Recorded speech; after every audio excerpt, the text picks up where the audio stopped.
ಆತ್ಮೀಯ ಬಂಧುಗಳೇ, ಶ್ರದ್ಧೆಯ ತಂದೆ ತಾಯಂದಿರೇ, ನಲ್ಮೆಯ ಸಾಹಿತ್ಯಾಭಿಮಾನಿಗಳೇ, ಮಂಕುತಿಮ್ಮನ ಕಗ್ಗಗಳಲ್ಲಿ ಅನೇಕವು ಜೀವನದ ಸಾಮಾನ್ಯ ಅನುಭವಗಳ ಮೂಲಕ ಆಳವಾದ ಆಧ್ಯಾತ್ಮಿಕ ಸತ್ಯಗಳನ್ನು ನಮಗೆ ತಿಳಿಸ್ತಾ ಹೋಗುತ್ತೆ. ಈ 125ನೇ ಕಗ್ಗ ಕೂಡ ಅದರಲ್ಲಿ ಒಂದು. ಇಲ್ಲಿ ಡಿ ವಿ ಜಿಯವರು ಮಾನವನ ನಿಜವಾದ ಸ್ವಭಾವವೇನು, ಆ ಸ್ವಭಾವ ಏಕೆ ನಮಗೆ ಸ್ಪಷ್ಟವಾಗಿ ಕಾಣುವುದಿಲ್ಲ, ಮತ್ತು ಜೀವನದ ಅನುಭವಗಳು ಅದನ್ನು ಹೇಗೆ ಹೊರತರುತ್ತವೆ ಎಂಬಂತಹ ಪ್ರಶ್ನೆಗಳಿಗೆ ಅತ್ಯಂತ ಸರಳವಾದ ಮತ್ತು ಆಳವಾದ ಉತ್ತರವನ್ನು ನೀಡ್ತಾ ಹೋಗ್ತಾರೆ. ಈ ಕಗ್ಗದ ಕೇಂದ್ರ ಭಾವ ಏನಪ್ಪಾ ಅಂತಂದರೆ, ನಮ್ಮ ಆತ್ಮ ಸ್ವಭಾವ ಸಚ್ಚಿದಾನಂದಮಯವಾಗಿದ್ದು ಅದು ಜೀವನದ ಮಾಯೆಯಿಂದ ಮರೆಮಾಚಲ್ಪಟ್ಟಿದೆ. ಆದರೆ ಜೀವನದ ಕಷ್ಟಗಳು, ಅನುಭವಗಳು, ಸಂಕಷ್ಟಗಳು ಈ ಮರೆಮಾಚಿದ ಸತ್ಯವನ್ನು ಹೊರತೆಗೆದು ತೋರಿಸುವ ಸಾಧನೆಗಳಾಗಿರುತ್ತವೆ ಅಂತ ಡಿ ವಿ ಜಿಯವರು ಇದನ್ನು ವಿವರಿಸಲು ಒಂದು ಸುಂದರವಾದಂಥ ಉಪಮಾನವನ್ನು ಬಳಸ್ತಾರೆ. ಇಕ್ಷು ಅಂದರೆ ಕಬ್ಬು ಮತ್ತು ಗಾಣ ಅಂದರೆ ಆ ಕಬ್ಬನ್ನು ಒತ್ತುವಂತಹ ಯಂತ್ರ. ಈ ಉಪಮಾನವು ನಮ್ಮ ಜೀವನದ ನಿಜ ಅರ್ಥವನ್ನು ಅರಿಯಲು ಮಾರ್ಗದರ್ಶನವನ್ನು ಮಾಡುತ್ತೆ ಅಂದರೆ ತಪ್ಪಾಗಲ್ಲ. ಈ ಕಗ್ಗ ನಮಗೆ ಹೇಳುವ ಮುಖ್ಯ ಸಂದೇಶ ಏನಪ್ಪ ಅಂತಂದರೆ, ಸಂಕಷ್ಟಗಳು ಶತ್ರುಗಳಲ್ಲ, ಅವು ನಮ್ಮೊಳಗಿನ ಸತ್ಯವನ್ನು ಹೊರತರುವ ಗುರುಗಳು ಅಂತ ಹೇಳಿ. ಈಗ ಈ 125ನೇ ಕಗ್ಗ ಹೇಗಿದೆ ನೋಡೋಣವೇ?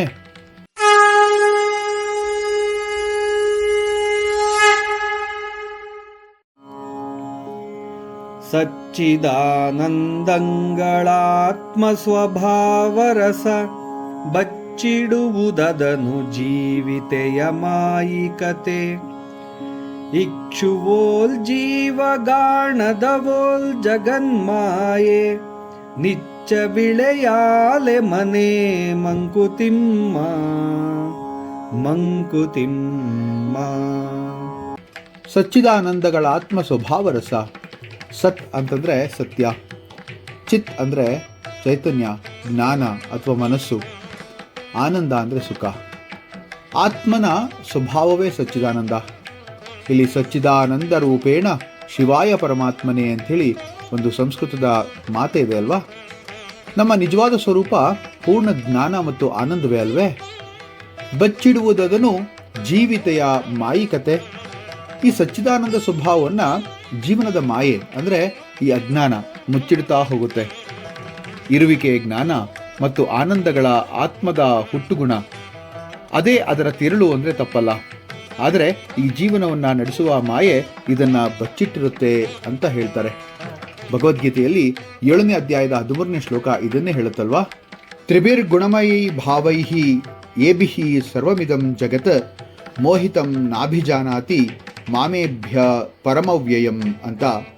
ತ್ರಿಗುಣ ವಿಕಾರಿಗಳಿಗೆ ಗುರಿಯಾಗಿ ಭ್ರಮಿಸುವಂತಹ ಈ ಜಗತ್ತು ಅವ್ಯವನಾದ ಪರವಸ್ತುವಾದ ನನ್ನನ್ನು ಗ್ರಹಿಸಲಾರ ಅಂತ ಭಗವದಾಚಾರ್ಯ ಶ್ರೀಕೃಷ್ಣ ಹೇಳ್ತಾನಲ್ವಾ? 3 ಗುಣಗಳು ಅಂದರೆ ಸತ್ವ, ರಜಸ್ಸು ಮತ್ತು ತಮಸ್ಸುವಿಂದ ಕೂಡಿರುವಂತಹ ಮಾಯೆಯ ಜಗತ್ತು ನಮ್ಮನ್ನೆಲ್ಲ ಕೂಡ ಮೋಹಗೊಳಿಸುತ್ತೆ ಅಂದರೆ ತಪ್ಪಾಗಲ್ಲ. ಇಕ್ಷುವೋಲ್ ಜೀವ ಗಾಣದವೋಲ್ ಜಗನ್ಮಾಯೆ. ಇದು ಅತ್ಯಂತ ಪ್ರಭಾವಪೂರ್ಣವಾದಂತಹ ಉಪಮಾನ. ಈ ಉಪಮೇಯಗಳ ಒಂದು ಸುಂದರ ಉದಾಹರಣೆಯನ್ನು ಡಿ ವಿ ಜಿ ಅಲ್ಲದೆ ಮತ್ತಾರೂ ಕೊಡೋಕ್ಕಾಗಲ್ಲ ಅಂತ ಅನಿಸ್ಬಿಡುತ್ತೆ ಒಂದೊಂದ್ಸತಿ. ಇಕ್ಷುವೋಲ್, ಇಕ್ಷು ಅಂದರೆ ಕಬ್ಬು. ಕಬ್ಬು ಅನ್ನೋದು ಒಂದು ಜೀವ ಅಥವಾ ಆತ್ಮ ಅನ್ಬೋದು. ಅದು ಗಾಣ ಅಂದರೆ ಕಬ್ಬನ್ನು ಒತ್ತುವಂತಹ ಯಂತ್ರ. ಅದು ಜಗತ್ತಿನ ಮಾಯೆ. ಹೇಗೆ ಕಬ್ಬನ್ನು ಗಾಣದಲ್ಲಿ ಹಾಕಿದಾಗ ಅದರ ಸಿಹಿತನ ಅಥವಾ ಸಿಹಿ ರಸ ಹೊರಗೆ ಬರುತ್ತೋ, ಅದೇ ರೀತಿ ಜೀವನದಲ್ಲಿ ಸಂಕಷ್ಟಗಳು ಬಂದಾಗ ಆತ್ಮದ ನಿಜ ಸ್ವರೂಪ ಹೊರಹೊಮ್ಮುತ್ತವೆ. ಒಂದು ಉಪನಿಷತ್ತಿನ ವಾಕ್ಯ ಹೇಳೋದಾದರೆ, ಯಥಾ ಸುವರ್ಣಾತ್ ವಿವಿಧ ರೂಪಾಣಿ ಭವಂತಿ ಅಂದರೆ ಬಂಗಾರದಿಂದ ವಿವಿಧ ಆಭರಣಗಳು ಬಂದರೂ ಕೂಡ ಮೂಲ ಬಂಗಾರವೇ ಅಲ್ವಾ? ನಿಜ ಜೀವನದ ಸ್ವಭಾವ ಯಾವಾಗಲೂ ಕೂಡ ಸಿಹಿ ಅಂದರೆ ಆನಂದ, ಆದರೆ ಅದು ಮರೆಮಾಚಲ್ಪಟ್ಟಿದೆ ಅಂಥೇಳಿ. ಜೀವ ಒಂದು ಕಬ್ಬಿನ ಜಲ್ಲೆ ಇದ್ದಂಗೆ. ಆ ಜಗನ್ಮಾಯೆ ಈ ಕಬ್ಬನ್ನು ಅರಿಯುವಂತಹ ಗಾಣ. ಈ ಜಗತ್ತು ನಿತ್ಯವೂ ಒಂದು ಕಬ್ಬಿನಿಂದ ಬೆಲ್ಲ ಮಾಡುವ ಸ್ಥಳ ಅಂದರೆ ಆಲೆಮನೆ ಅಂಥೇಳಿ. ನಿಚ್ಚ ಬಿಳೆಯ ಆಲೆಮನೆ ಮಂಕುತಿಮ್ಮ ಅಂತಾರಲ್ಲ. ನಿಚ್ಚೆ ಅಂತಂದರೆ ನಿಚ್ಚ ಅಂದರೆ ಸದಾ, ಇಳೆ ಅಂದರೆ ಈ ಭೂಮಿ, ಆಲೆಮನೆ ಅಂತಂದರೆ ಕಬ್ಬಿನಿಂದ ಬೆಲ್ಲವನ್ನು ಮಾಡುವಂತಹ ಜಾಗ. ಎಷ್ಟು ಅದ್ಭುತವಾಗಿ ಇದನ್ನು ಕೊಡ್ತಾ ಹೋಗ್ತಾರೆ. ಇದರ ಆಂತರಿಕ ಅರ್ಥವೇನಪ್ಪ ಅಂತಂದರೆ ಸತ್ಯವು ಸದಾ ಇದೆ, ಆದರೆ ಅದು ಹೊರಬರುವುದಕ್ಕೆ ಜೀವನದ ಅನುಭವಗಳೇ ಸಾಧನ ಅಲ್ವಾ. ಸಂಕಷ್ಟದಲ್ಲಿ ವ್ಯಕ್ತಿತ್ವ ಹೊರಹೊಮ್ಮುತ್ತೆ ಅಂತ ಹೇಳ್ತಾರೆ. ಒಬ್ಬ ವ್ಯಕ್ತಿ ಸುಖವಾಗಿದ್ದಾಗ ಸಾಮಾನ್ಯನಾಗಿರ್ತಾನೆ, ಆದರೆ ಸಂಕಷ್ಟ ಬಂದಾಗ ಅವನ ಸಹನೆ, ಧೈರ್ಯ, ಶಕ್ತಿ ಎಲ್ಲವೂ ಕೂಡ ಹೊರಬರುತ್ತೆ. ಕಬ್ಬನ್ನು ಒತ್ತಿದಾಗ ಮಾತ್ರ ರಸ ಹೊರಬರುತ್ತಲ್ವಾ. ಕಬ್ಬನ್ನು ಬಾಹ್ಯವಾಗಿ ನೋಡಿದ್ರೆ ಅದರಲ್ಲಿ ರಸ ಇರೋದೇ ಗೊತ್ತಾಗಲ್ಲ, ಆದರೆ ಅದನ್ನು ಹಿಂಡಿದಾಗ ರಸ ಸುಲಲಿತವಾಗಿ ಹೊರಬರುತ್ತೆ. ಈ ಗುರು ಶಿಷ್ಯರ ಅನುಭವ ಕೂಡ ಹಾಗೆ ಇರುತ್ತೆ. ಗುರು ವಿದ್ಯಾರ್ಥಿಗೆ ಕಠಿಣ ತರಬೇತಿ ನೀಡ್ತಾರೆ, ಬೈತಾರೆ, ಹೊಡಿತಾರೆ. ಆ ಸಮಯದಲ್ಲಿ ವಿದ್ಯಾರ್ಥಿಗೆ ನೋವಾಗಬಹುದು, ಕಷ್ಟವಾಗಬಹುದು, ಆದರೆ ಆ ಕಷ್ಟವೇ ಅವನ ಪ್ರತಿಭೆಯನ್ನು ಹೊರತರುತ್ತಲ್ವಾ.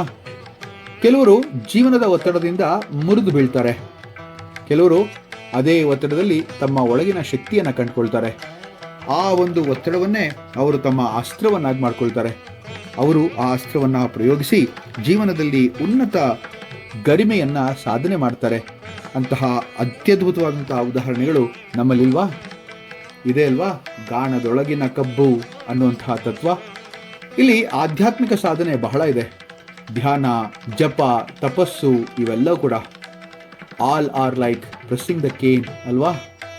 ಉತ್ತಿಷ್ಟ ಜಾಗೃತ ಪ್ರಾಪ್ಯ ವಾರನ್ನ ಬೋಧತ, ಕಠೋಪನಿಷತ್ತಲ್ಲಿ ಎದ್ದು ಜಾಗೃತನಾಗು, ಸತ್ಯವನ್ನ ಅರಿತುಕೋ, ಸತ್ಯವನ್ನ ಅರಿತುಕೊಳ್ಬೇಕಾದಂತಹ ಪರಮ ಕರ್ತವ್ಯ ನಿನ್ನದಾಗಿದೆ ಅಂತ ಹೇಳುತ್ತೆ.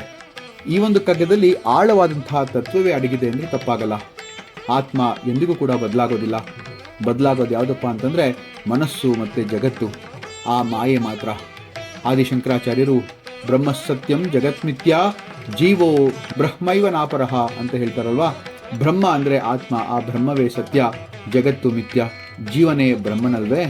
ನಮ್ಮ ನಿಜ ಸ್ವಭಾವ ಸಚ್ಚಿದಾನಂದ, ಶುದ್ಧ ಮತ್ತು ಆನಂದಮಯ. ಆದರೆ ಮಾಯೆ ಅದನ್ನು ಮರೆಮಾಚಿರುತ್ತೆ. ಜೀವನದ ಅನುಭವಗಳು ಅದನ್ನು ಹೊರತರುತ್ತವೆ. ಈ ಒಂದು ಕಗ್ಗದ ಸಂದೇಶ ಏನಪ್ಪ ಅಂದರೆ, ಸಂಕಷ್ಟಗಳು ಬಂದಾಗ ಹೆದರಬಾರ್ದು. ಅವು ನಮ್ಮ ನಿಜ ಸ್ವಭಾವವನ್ನು ಹೊರತರುವಂತಹ ಗಾಣ ಅನ್ನೋದನ್ನು ಮರಿಬಾರ್ದು. ಸಚ್ಚಿದಾನಂದಗಳ ಆತ್ಮ ಸ್ವಭಾವ ರಸ ಬಚ್ಚಿಡುವುದದನು ಜೀವಿತೆಯ ಮಾಯಿಕತೆ.